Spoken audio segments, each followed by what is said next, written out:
अच्छा जी, हमने डेफिनेशन इसकी पढ़ ली थी। अब बेसिक फीचर्स हैं लॉ के। वो कह रहा है ये analysing the features and nature common to all laws. Analyse करते हुए फीचर्स को और नेचर को जो कि कॉमन है तमाम लॉज में, would help us to understand the concept of law. हमको लॉ का कंसेप्ट जो है ना उसको समझने में मदद देती है। Among this features and natures, ठीक है, वो कह रहे हैं इन तमाम फीचर्स और नेचर्स में से the ones considered as essential, जिसको जो हम सबसे इम्पोर्टेंट समझते हैं, वो जनरलिटी है, नॉर्मेटिविटी है, ठीक है, एंड सेक्शंस है। ठीक है, तो ये तीन फीचर जो है ना वो कह रहे हैं कि तमाम फीचर में से सबसे इम्पोर्टेंट कंसीडर किए जाते हैं लॉ के हवाले से। सबसे पहले वो जनरलिटी के हवाले से बात कर रहे हैं। वो कह रहे हैं law is a general rule of human conduct. Law क्या है? जनरल रूल है ह्यूमन कंडक्ट का। ठीक है, ह्यूमन कंडक्ट मतलब इंसान की जो हरकत है। फॉर एग्जांपल एक गाड़ी जो है उसने कह ले कि वो 80 की स्पीड पे जा रही थी, ठीक है, तो उसने जो है ना रास्ते में किसी को हिट कर दिया, और बजाय इसके कि वो वहाँ पर रुकता हिट करने के बाद, ठीक है, वो 120 की स्पीड से वहाँ से निकल गया। ठीक है, तो ये ह्यूमन कंडक्ट उसकी जो है ना वो गिल्टी माइंड को शो कर रहा है, मेंजरिया को शो कर रहा है।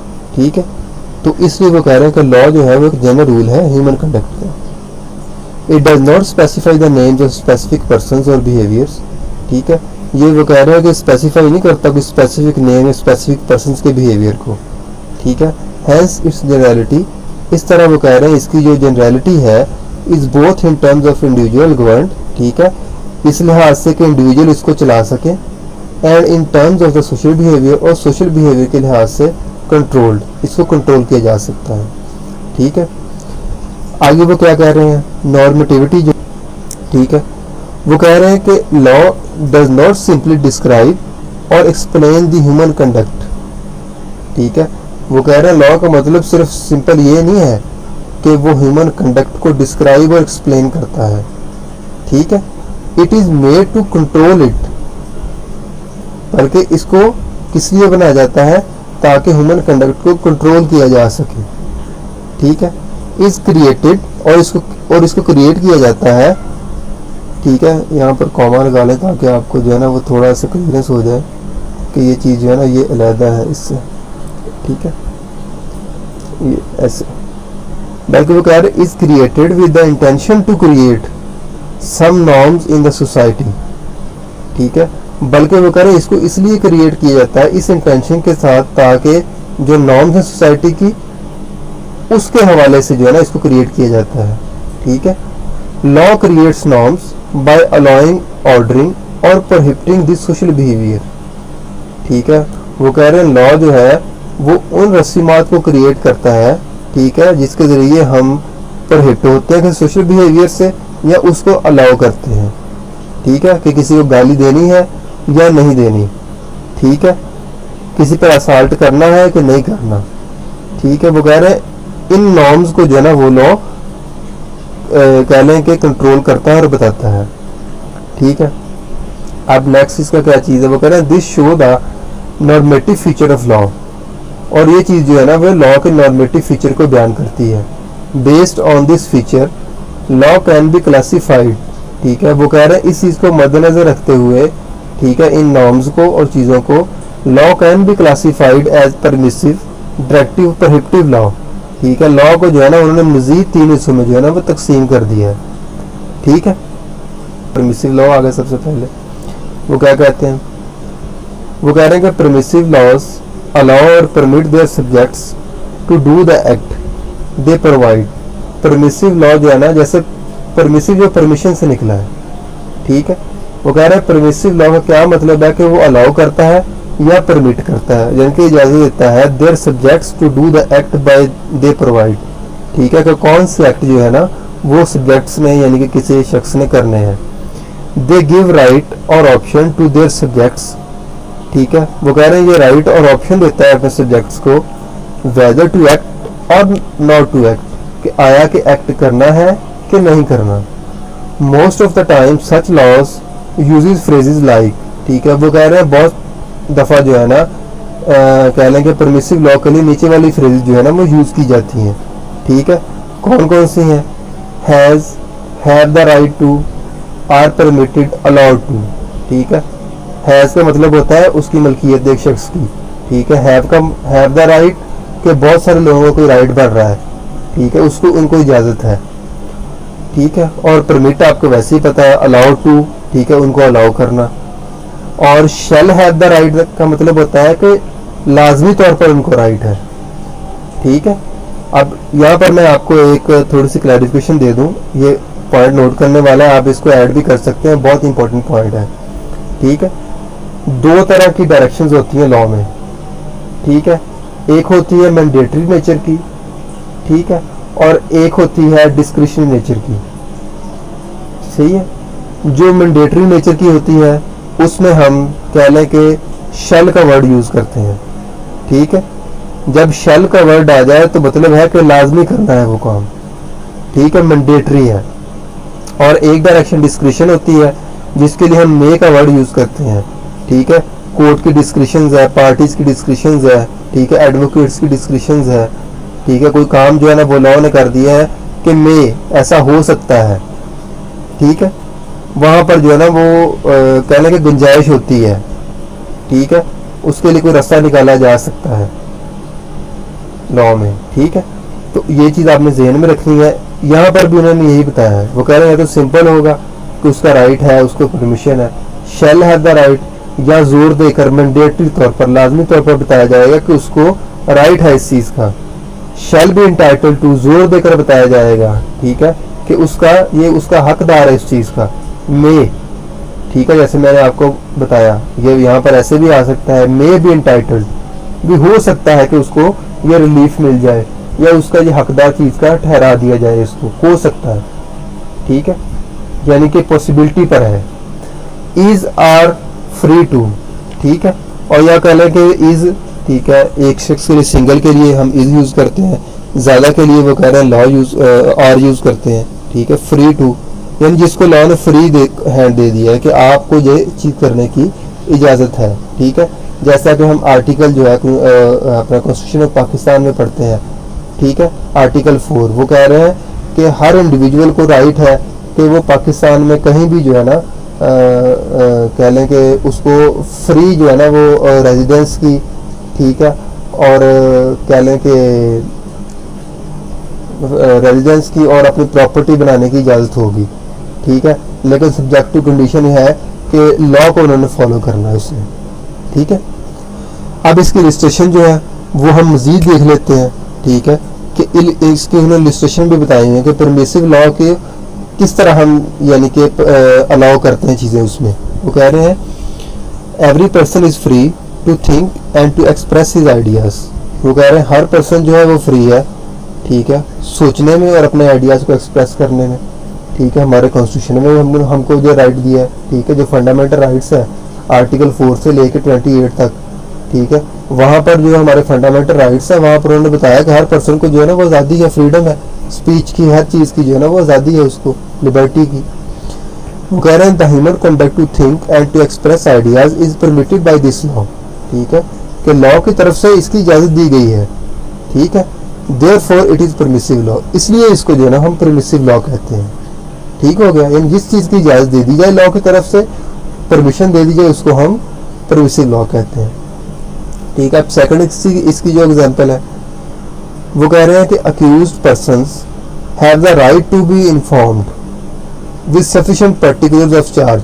कि अक्यूज जो है उसका राइट है कि उसको जो है ना वो चार्ज के जो पर्टिकुलर्स हैं, यानी उसके अगेंस्ट जो हम इल्ज़ाम लगा रहे हैं, ठीक है, उसके हवाले से उसको आगाह किया जाए, उसको नोटिस दिया जाए।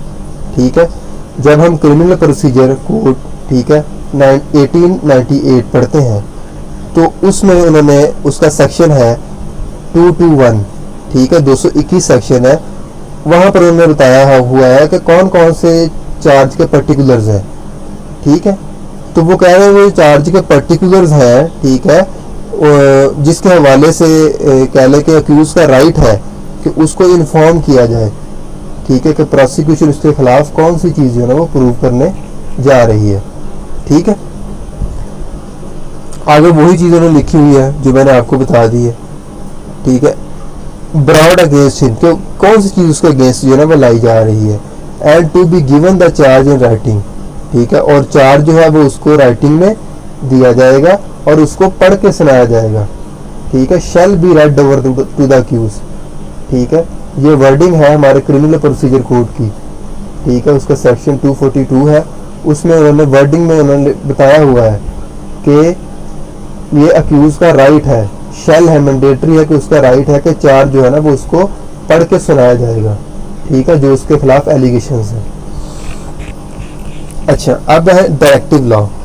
डायरेक्टिव लॉ क्या है, ठीक है, ये उसकी कह लें कि नॉर्मेटिव की सेकंड जो है ना वो है, इसको भी हम ठीक कर लेते हैं ताकि आपको क्लियर हो जाए। बी इसको कर लेते हैं, ठीक है। अब डायरेक्टिव लॉ क्या है, डायरेक्टिव लॉ से उसकी ऐसे वर्डिंग से हमको पता चल रहा है। डायरेक्टिव का क्या मतलब होता है, डायरेक्शन, ठीक है, कि लॉ ने जो डायरेक्शन दी है उसके हवाले से क्या लॉ है, ठीक है ना। वो कह रहे हैं डायरेक्टिव लॉ ऑर्डर्स, डायरेक्ट्स और कमांड्स। डायरेक्टिव लॉ क्या है, ऑर्डर्स है या हदायत है और कमांड्स है, ठीक है। The subject to do the act, कि उसने ये काम करना है, प्रोवाइडेड इन द लॉ, ठीक है, जो लॉ में बयान किया गया, यानी उसको डायरेक्शन दी गई, आपने अगर कोई काम करना है तो इस वे में करना है आपने काम, ठीक है। वो कह रहे हैं इट इज नॉट ऑप्शनल, ये ऑप्शनल नहीं होता। Therefore the subject has legal duty to do it, ठीक है, इसलिए लॉ ने जो है बता दिया है कि ये काम उसकी ड्यूटी है, उसने लाजमी करना है, वेदर ही लाइक्स इट और नॉट, चाहे उसको वो पसंद है या नहीं है। Otherwise there is an evil consequences, ठीक है, नहीं तो वो कह रहे हैं इसके जो है ना वो बैड नतीजे होंगे। दैट ही अंकर्स, ठीक है, अब उन्होंने ये एस जो है ना वो कह लें कि फीमेल के लिए शी और ही, दैट ही और शी इंकर्स अनलेस शी और he does it as directed by the law, ठीक है। वो कह रहे हैं कि वो फीमेल है चाहे मेल है, ठीक है, तो उसको उसके कंसिक्वेंसेस भुगतने पड़ेंगे, ठीक है, अगर उसने जो काम जो है ना वो नहीं किया, ठीक है, जैसा कि उसने लॉ ने डायरेक्शन दी थी। अब वो कह रहे हैं डायरेक्टिव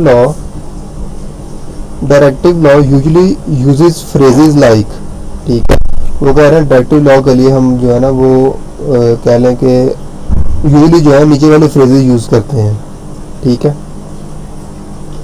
अब कौन सी फ्रेजेस हैं, मस्ट है, शेल है, जैसा कि मैंने आपको पहले बताया, ठीक है, ऑब्लिगेशंस है, ऑब्लाइज्ड है, ठीक है, order to shall have the right, obligation duty है, ठीक है, कि लाजम है उसने वो काम करना ही करना है, ठीक है। इसी एग्जांपल बहुत अच्छी जो है एक, ठीक है, वो आप कह लें कि आर्टिकल 55 है कानून शहादत ऑर्डर में, ठीक है, उसमें उन्होंने बताया हुआ है कि जो फाइनल जजमेंट डिक्री और ऑर्डर है कोर्ट का, सही है, वो 4 कोर्ट्स उन्होंने बताई हैं, वहाँ पे इंसॉल्वेंसी कोर्ट्स है, एडमिरल्टी कोर्ट्स है, ठीक है, वगैरह वगैरह जो है ना वहाँ पर उन्होंने बताई हुई हैं। तो वो कह रहे हैं वो उन कोर्ट्स का जो फाइनल डिग्री और ऑर्डर है ना वो लाजमी तौर पर बाइंड होगा ना सिर्फ पार्टीज पर बल्कि ऑल ओवर वर्ल्ड पर, ठीक है, यानी कि उन्होंने शेल कर दिया है, कंक्लूसिव कर दिया है, ठीक है।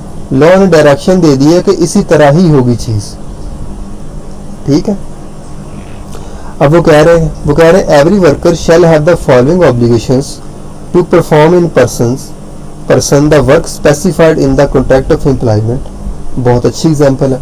वो कह रहे हैं कि हर वर्कर जो होता है किसी भी कंपनी का, ठीक है, उसने वो हर कह लें कि ऑब्लिगेशंस को परफॉर्म भी करना है और फॉलो भी करना है जो उसने अपने कॉन्ट्रैक्ट एम्प्लॉयमेंट के कॉन्ट्रैक्ट में लिखी है, ठीक है, जो उनका कॉन्ट्रैक्ट तय पाया है, जाहिर सी बात है उसने वो कह लें कि ऑब्लिगेशंस को फॉलो करना है लाजमी तौर पर। दूसरी इसकी एग्जांपल अब देख लेते हैं। वो कह रहे हैं shall have the obligation to in this law shows that worker is directed by the law. उसने एक्सप्लेन किया है ऊपर वाले कह लें कि इलस्ट्रेशन को, ठीक है।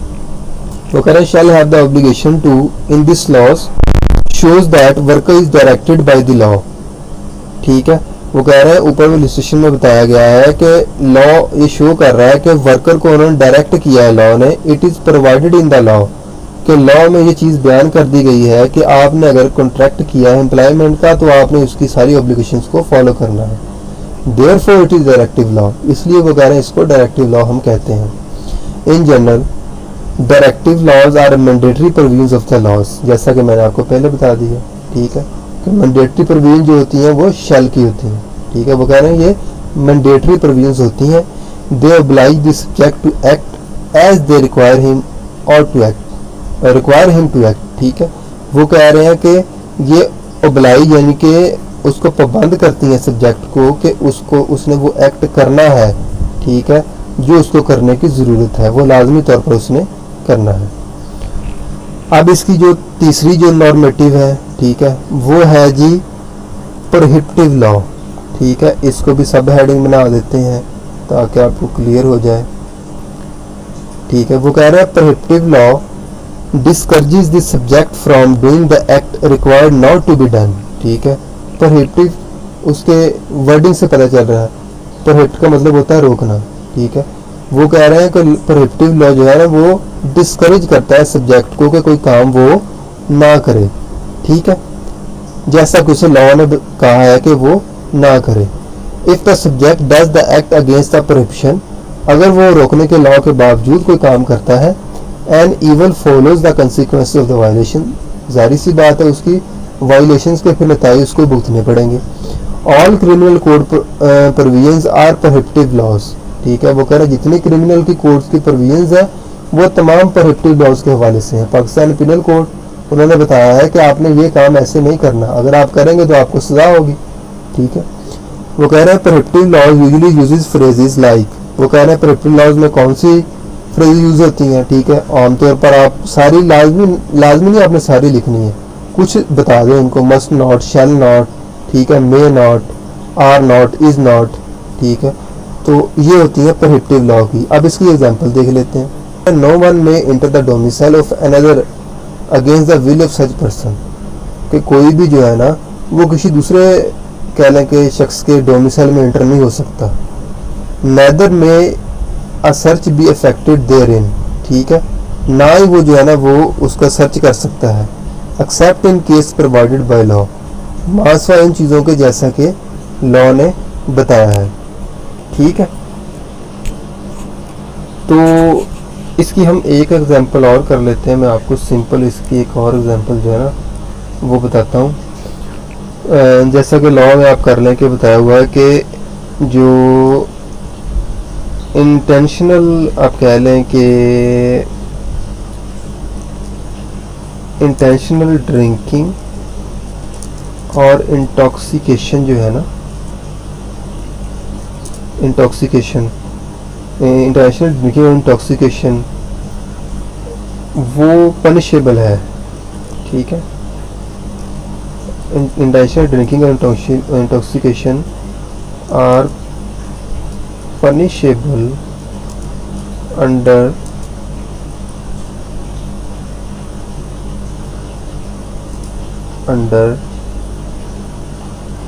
पीपीसी पाकिस्तान पिनल कोड, ठीक है, 1860 का है।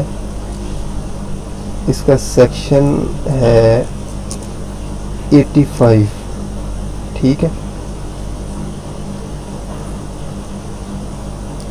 Therefore it is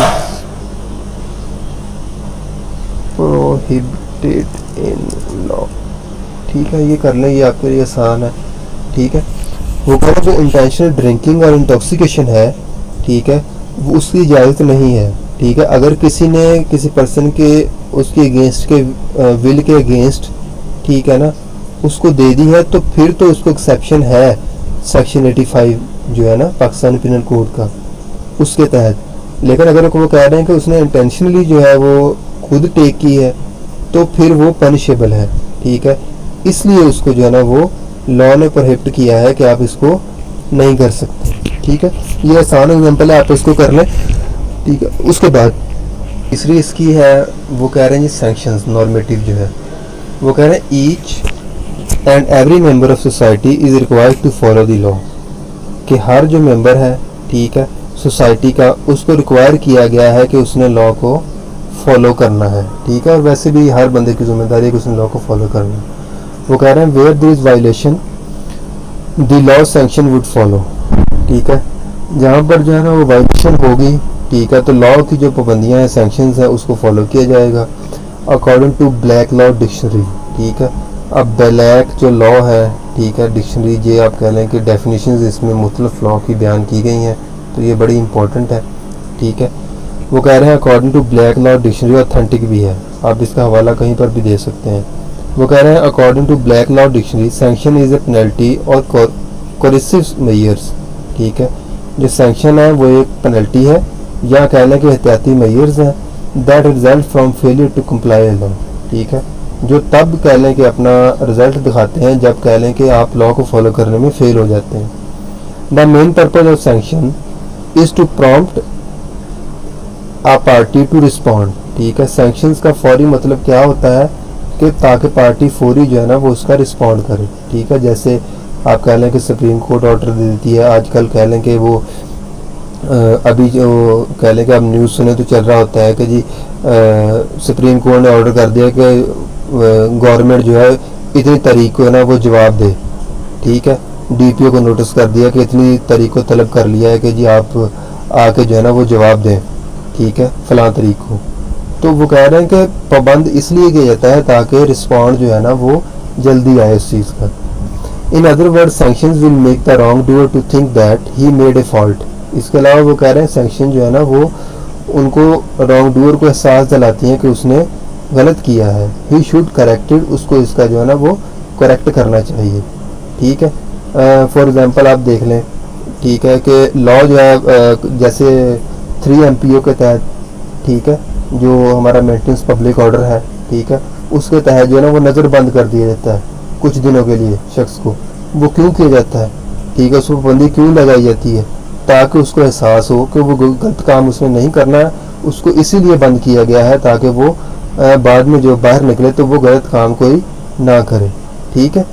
वो कह रहे हैं सैंक्शन में भी क्रिमिनल, सैंक्शन जो है पाबंदी क्रिमिनल हो सकती है, ठीक है, जाहिर सी बात है। वो कह रहे हैं कि जब भी सैंक्शन जो है ना वो क्रिमिनल होगी, ठीक है, वो कह रहे हैं criminal sanction is sanction attach to criminal liability. जब भी सैंक्शन क्रिमिनल होगी तो जाहिर सी बात है उस पर एक जिम्मेदारी आयद होगी कि आपने ये काम नहीं करना, आप पे ये पाबंदी है, ठीक है। तो ये था जी लॉ और उसकी क्लासिफिकेशन जो है, ठीक है, मुख्तलिफ जो उन्होंने बताई हुई है, जी सिंपल मैंने आपको बताई है, ठीक है। अभी अगर हम देखें तो उसकी क्लासिफिकेशन बहुत लंबी हो सकती है, ठीक है, लॉ की क्लासिफिकेशन बहुत लंबी हो सकती है। ये मैंने आपको सिंपल सी जो है ना वो कुछ आइटम्स निकाल के आपको बता दिए, ठीक है, ताकि आपके लिए आसानी और आप क्वेश्चन भी जो है ना वो सही तरीके से अटेम्प्ट कर सकें। अच्छा जी, आगे डेफिनेशन ऑफ यूरिस्प्रूडेंस है। यूरिस्प्रूडेंस को यहाँ पर क्यों बयान किया गया है, क्योंकि लॉ की जितनी भी एटमोलॉजीज हैं और जो उसकी बेसिस है, ठीक है, लॉ की, वो यूरिस्प्रूडेंस पे बेस करती है। वो कह रहे हैं to understand the meaning and the definition of jurisprudence let us first see its etymology, ठीक है। वो कह रहे हैं इसके मतलब को समझने से पहले हम इसकी जो है ना वो एटमोलॉजी को देखते हैं। The word jurisprudence is the English derivation of the Latin word jurisprudentia, ठीक है। वो कह रहे हैं ये लैटिन वर्ड जो है ना, ठीक है, यूरिस्प्रूडेंटिया, उसकी इंग्लिश डेरिवेशन है, कहने का ट्रांसलेशन है। The translation of the word means the study. Jurisprudence का क्या मतलब है, स्टडी, नॉलेज और skill with regard to the law, ठीक है। वो कह रहे हैं कि इसकी ट्रांसलेशन जो है ना वो उसका क्या मतलब है, उसका मतलब है कि स्टडी, नॉलेज और स्किल लॉ के हवाले से, ठीक है। अब नीचे आ जाएं। वो कह रहे हैं over the course of history there have been many forms of the definition of jurisprudence, ठीक है। मुख्तलिफ कह लें कि अदवार में वो कह रहे हैं हिस्ट्री में मुख्तलिफ जो है ना वो यूरिस्प्रूडेंस की डेफिनेशन को बयान किया गया है। Roman like to call it observation of all things human, ठीक है। वो कह रहे हैं कि रोमन जो है वो इसको तमाम ह्यूमंस की जो चीज़ें हैं उसकी ऑब्जर्वेशन का नतीजा जो है ना वो बताते हैं। Combined with the knowledge of just and unjust, ठीक है। और ह्यूमन थिंग्स के अलावा वो कहते हैं कि जी ये कह लें कि नॉलेज है, कह लें कि नेकी और बदी में, जस्ट और अनजस्ट में, ठीक है, उस सब का ये मजमुआ है यूरिस्प्रूडेंस। वो कह रहे हैं Salmon defined it as the science of the very first principle of civil law, salmon जो है उसने यूरिस्प्रूडेंस को सिविल लॉ की सबसे पहली साइंस कहा है, ठीक है। सिविल लॉ बेस यूरिस्प्रूडेंस पे करता है। It is also known as the science और फिलोसफी ऑफ पॉजिटिव लॉ, ठीक है। यूरिस्प्रूडेंस को वो कह रहे हैं कि हम साइंस या फिलोसफी ऑफ पॉजिटिव लॉ भी कहते हैं। अब इसके डायरेक्ट मीनिंग क्या है, ठीक है। वो कह रहे हैं यूरिस, जैसा कि हमने ऊपर पढ़ा, लॉ प्रूडेंटिया, वो कह रहे हैं कैपेबिलिटी, ठीक है, या इसका मतलब कैपेबिलिटी है या इसका मतलब नॉलेज है, ठीक है। और क्या मतलब इसका है, और है नॉलेज ऑफ लॉ या एक्सपर्टीज इन लॉ और कॉम्पिटेंस इन लॉ, ठीक है। ये सब इसके मतलब है अगर हम डायरेक्ट इसके मीनिंग की बात करें, ठीक है, कि कैपेबिलिटी कितनी है नॉलेज की, ठीक है, हमें एक्सपर्टीज कोई लॉ में कितना है और लॉ में कोई कॉम्पिटेंसी किसी की कितनी है, ठीक है, या लॉ के हवाले लॉ ने किस किस चीज़ की कॉम्पिटेंसी को बयान किया, ठीक है। अब इसकी जो डेफिनेशन बाय यूरिस्ट ने बयान की है वो क्या कहते हैं, क्वेरन the knowledge of things, divine knowledge of just and unjust, ठीक है। जो यूरिस्ट हैं उन्होंने इसका मतलब ये बताया है कि ये नॉलेज है चीज़ों का, ठीक है, और नॉलेज है कह लें कि नेकी और बदी का, ठीक है। उसको उन्होंने जो है ना वो कह लें कि यूरिस्प्रूडेंस के तौर पर वो बयान किया है, ठीक है। यूरिस्प्रूडेंस के सबसे पहले वो क्या फीचर है इसका, वो कह रहे हैं लॉयर्स एंड जजेस can use jurisprudence as guide to correct interpret certain laws, ठीक है। लॉयर और जजेस जो है ना वो यूरिस्प्रूडेंस को इसलिए यूज़ करते हैं ताकि उससे कोई गाइडेंस हासिल कर सकें और लॉ की जो तशरीह है, ठीक है, सर्टेन लॉज की, उसको करेक्ट कर सकें, ठीक है। वो कह रहे हैं द लॉयर्स एंड जजेस कैन यूज यूरिस्प्रूडेंस, ठीक है। लॉयर्स और जजेस जो है ना वो यूरिस्प्रूडेंस को यूज़ कर सकते हैं as a guide to correctly interpret certain laws, law को जो है ना वो कह लें कि सही तरीके के तौर पर जो है ना वो तशरीह उसकी करने के लिए, ठीक है। दैट रिक्वायर इंटरप्रिटेशन, जिस भी चीज़ पर जो है ना वो तशरीह की ज़रूरत है। वो कह रहे हैं the study of jurisprudence does not serve only academic purpose, ठीक है। वो कह रहे हैं यूरिस्प्रूडेंस की स्टडी है उसको ना सिर्फ हम एकेडमिक पर्पस के लिए यूज़ करते हैं, ठीक है। It will help lawyers and other practitioners in the practical world as well, ठीक है। बल्कि ये प्रैक्टिकल जो है ना, ठीक है, लॉयर्स की और जो प्रैक्टिशनर्स हैं हमारे, उसमें भी ये लॉयर्स को मदद देती है, ठीक है। वो कह रहे हैं ना कि ये पढ़ने की हद तक जो कि हम मुख्तलिफ कॉलेजेस में और लॉ कॉलेजेस में, यूनिवर्सिटीज़ में हम इसको पढ़ाते हैं, ठीक है, ना कि उसमें हेल्प देती है, बल्कि जो हमारी प्रैक्टिस है, ठीक है, हमारे लॉयर बनने के बाद जो हम प्रैक्टिस करते हैं उसमें भी जो है ना इसका एक अहम किरदार है, ठीक है। वो क्या कह रहे हैं, दूसरा फीचर वो कह रहे हैं इट शार्पन्स जजेस लीगल नॉलेज, ठीक है, यानी कि जजेस के लीगल नॉलेज जो है उसका उनका, ठीक है, लॉयर्स का, उसको शार्प यानी कि तेज़ करती है। वो कह रहे हैं it sharpens their legal knowledge, ठीक है।